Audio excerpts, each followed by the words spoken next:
Hello students, how are you? I hope you all are fine and enjoying study at home.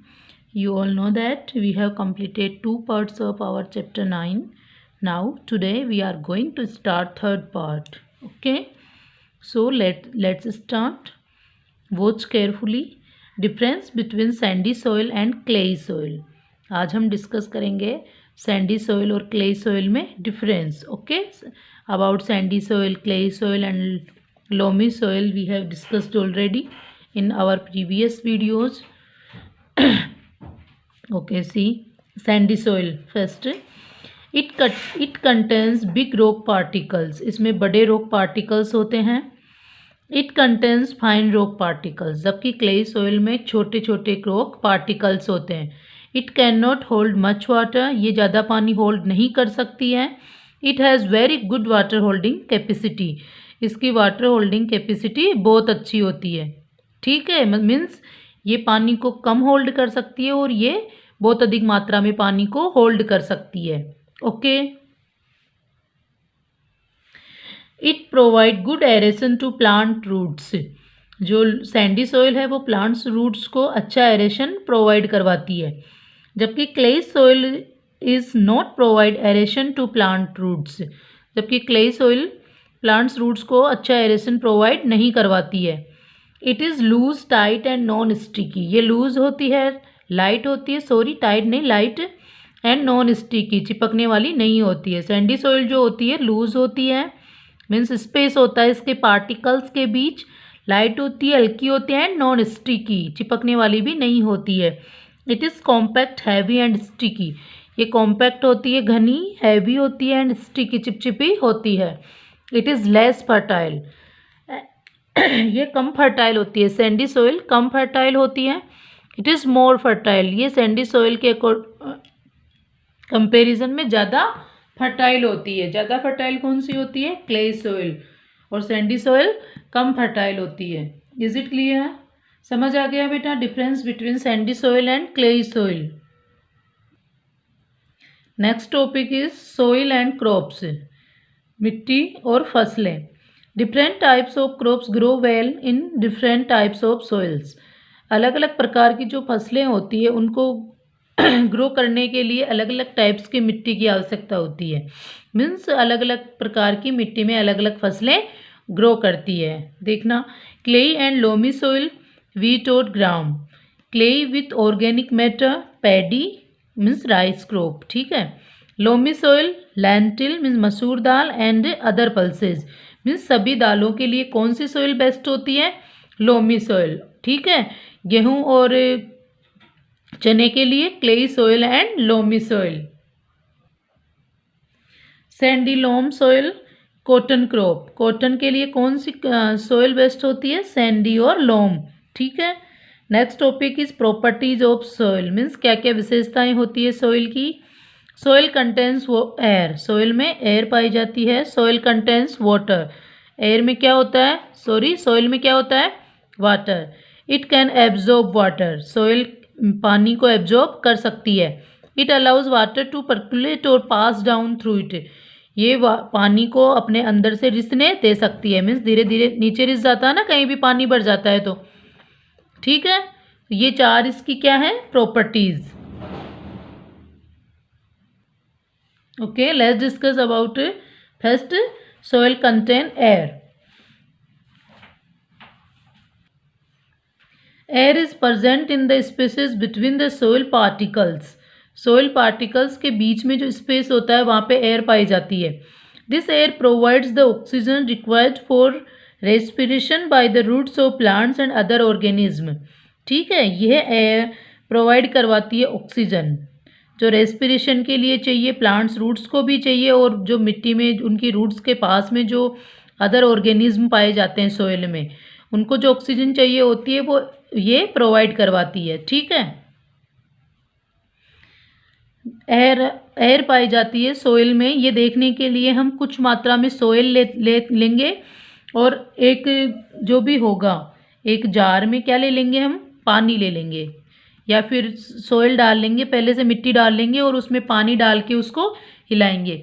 जैसे हम उसको हिलाते हैं या जैसे ही हम इसमें पानी डालते हैं तो क्या निकलते हैं, बबल्स निकलते हैं। ठीक है, इसका मतलब क्या हो गया, उस सोइल में क्या थी, एयर थी। ठीक है, जैसे ये सोइल है, ये पानी डाल दिया हमने, तो जैसे ही पानी डाला यहाँ पे क्या निकले, बबल्स निकले, एयर बबल्स। ठीक है, इसका मतलब क्या हो गया कि सोइल में क्या होते हैं, सोइल में क्या होती है, एयर होती है। Is it clear? Second topic, soil contains water. Soil में क्या होता है, वाटर होता है। Soil contains some water in it which is called soil moisture. Soil में पानी भी पाया जाता है, मीन्स कुछ कुछ अमाउंट में, इसमें कुछ अमाउंट किसका होता है, वाटर का होता है सोइल में, जिसको हम मॉइस्चर बोलते हैं।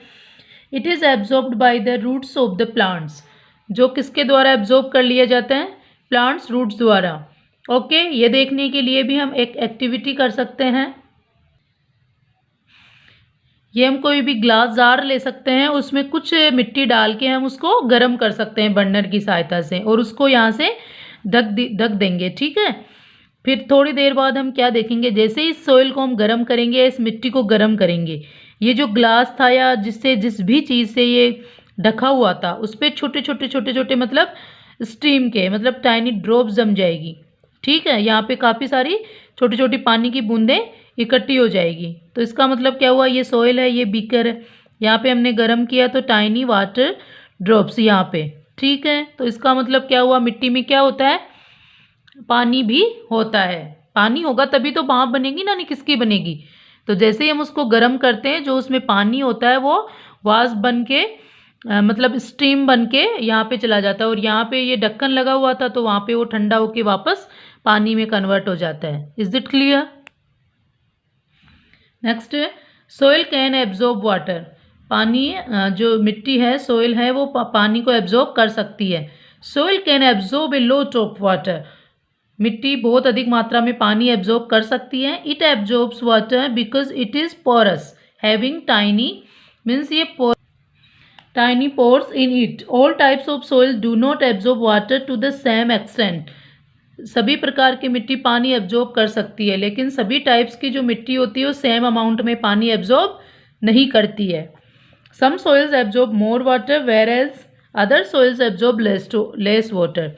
कई प्रकार की सोइल होती है वो अधिक मात्रा में पानी एब्जॉर्ब करती है, तो किसी भी प्रकार की या कोई मिट्टी कम मात्रा में पानी एब्जॉर्ब करती है।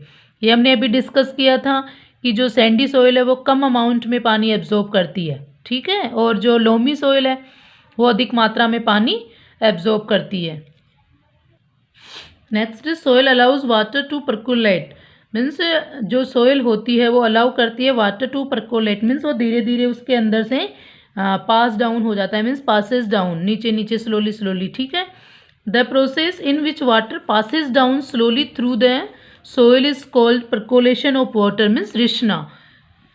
वह प्रोसेस जिसके द्वारा पानी धीरे धीरे नीचे की तरफ रिस जाता है, उसी प्रोसेस को हम बोलते हैं percolation of water. Soil is a porous solid substance. ये एक पोरस सॉलिड सब्सटेंस है। When water is poured over soil then some of it gets absorbed in the soil and the rest passes down the soil.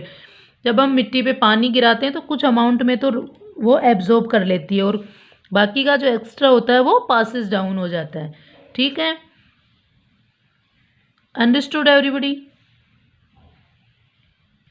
Now next is soil erosion, means मिट्टी का कटाव। The removal of fertile top soil from land by wind और water is called soil erosion. Removal means होता है बेटा हट जाना, fertile उपजाऊ होती है टॉप सोइल का फ्रॉम लैंड, ऊपर से टॉप सोइल का हट जाना, बाय विंड और वाटर, पानी से भी या विंड से, is called soil erosion. It does not occur easily where the land is covered by vegetation, trees and other plants. ये अगर इजीली नहीं होता, ये उस जगह पे नहीं होता है जहाँ पे मिट्टी वेजिटेशन होता है, जहाँ पे मीन्स जहाँ पे मिट्टी ट्रीज और अदर प्लांट से ढकी हुई होती है, वहाँ ये इजीली नहीं हो पाता है। It occur easily in those areas of land which are not covered by vegetation. यह वहाँ पे इजीली हो जाता है जहाँ पे मिट्टी वेजिटेशन से कवर्ड नहीं होती है, means trees and other plants वहाँ पे मिट्टी को ढके हुए नहीं होते हैं। क्योंकि आपको तो पता है जो वेजिटेशन होता है मीन्स प्लांट्स रूट्स होती है, वो मिट्टी को बाइंड करके रखती है। ठीक है, उससे क्या होता है वो आराम से पानी के साथ बह के भी नहीं जाती है और हवा के साथ उड़ती भी नहीं है। मीन्स सॉइल इरोजन को रोकने का जो वेरी इफ़ेक्टिव जो मतलब इफ़ेक्टिव उपाय है वो है वेजिटेशन। मीन्स अधिक से अधिक पेड़ पौधे हमें लगाने चाहिए जिससे मिट्टी का कटाव नहीं होता है। Okay, I think enough for today. About remaining topics we will discuss in our next video. So watch video carefully, make proper notes and learn.